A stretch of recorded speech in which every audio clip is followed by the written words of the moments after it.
सियासत के बिसात पर इस बार दोनों ओर से मोहरे चाल चलेंगे और दिल्ली दरबार में बैठे वजीर मार्गदर्शक रहेंगे। गौर करिए तो सियासत की ये तस्वीर आपके सामने 2014 के बाद पहली बार सामने आई है, जब बीजेपी चुनावी समर में है और बीजेपी की त्रिमूर्ति ठंडे प्रदेश की राजनीति को गरमाने के लिए कदम नहीं रख रही।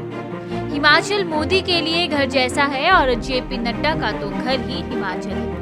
लेकिन इस बार दोनों चेहरे सेमीफाइनल मुकाबले से पहले स्टार प्रचारकों की सूची से आउट है, जबकि बीजेपी के चाणक्य कहलाने वाले अमित शाह भी इस बार चुनाव को दूर से देख रहे हैं। सारा दारोमदार बीजेपी ने हिमाचल में अपने क्षत्रपों के ऊपर सौंप दिया है। मतलब साफ है, उम्मीदवारों के ऐलान से पहले किए गए सर्वे ने हाई कमान को कुछ ऐसा तो नहीं बतला दिया कि जिससे चेहरे पर सवाल उठने से पहले ही उन्होंने पांव खींच लिए और सेमीफाइनल अपने कप्तान और उनके धुरंधरों को विपक्ष के सामने खड़ा करवा दिया, जिस कारण अगर जीत गए तो मोदी की छवि और नड्डा के हुनर पर कोई सवाल नहीं करेगा, और हारे तो बीते कुछ महीनों में बीजेपी ने जो काम 5 राज्यों में किया था वो हिमाचल में आसानी से कर सके।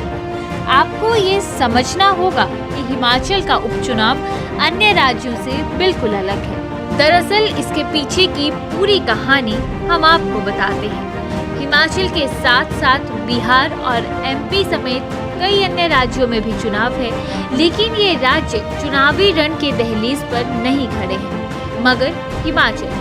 आने वाले वक्त में हिमाचल की ठंडी हवा में सियासत की गर्मी चढ़ेगी।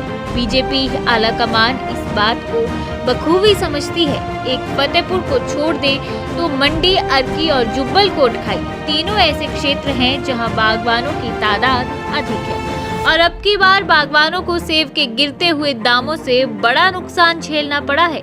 केंद्र कभी चाहेगी नहीं कि बागवानों के आक्रोश से उनका परसेप्शन खराब हो और चुनावी हार का ठीकरा मोदी, शाह और नड्डा की तिकड़ी पर फोड़ा जाए। लेकिन बात सिर्फ बीजेपी की ही नहीं है, कांग्रेस की तरफ से ऐसी ही तस्वीर सामने आई है। कांग्रेस की लिस्ट से भी राहुल, सोनिया और प्रियंका गायब है। हालांकि वाम के नए राम कहे जाने वाले कन्हैया कांग्रेस में शामिल होने के बाद स्टार प्रचारक की लिस्ट में शामिल हो गए हैं। उनके साथ पंजाब को पॉलिटिकल क्राइसिस देने वाले सिद्धू और पंजाब के पहले दलित सीएम चरणजीत सिंह चन्नी शामिल हैं। वहीं ओबीसी को साधने के लिए छत्तीसगढ़ सीएम भूपेश बघेल भी आ रहे हैं। राजपूत और पंडितों की राजनीति कांग्रेस ने बीते कई बरस से हिमाचल में खूब की है।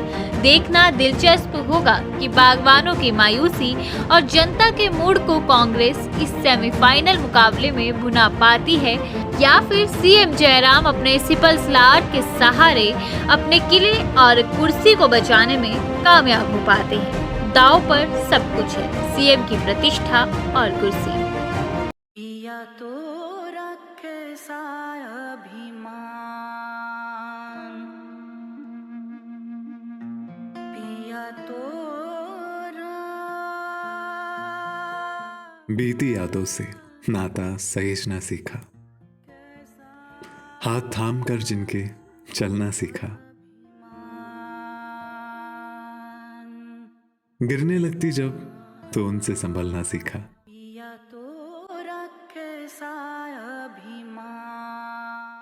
उनकी डांट से खुद को तराशना सीखा।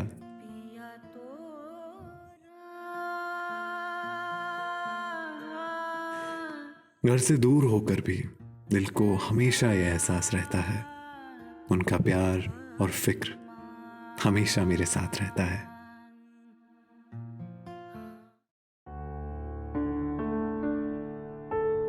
भूषण ज्वेलर्स, अनमोल रिश्तों के लिए।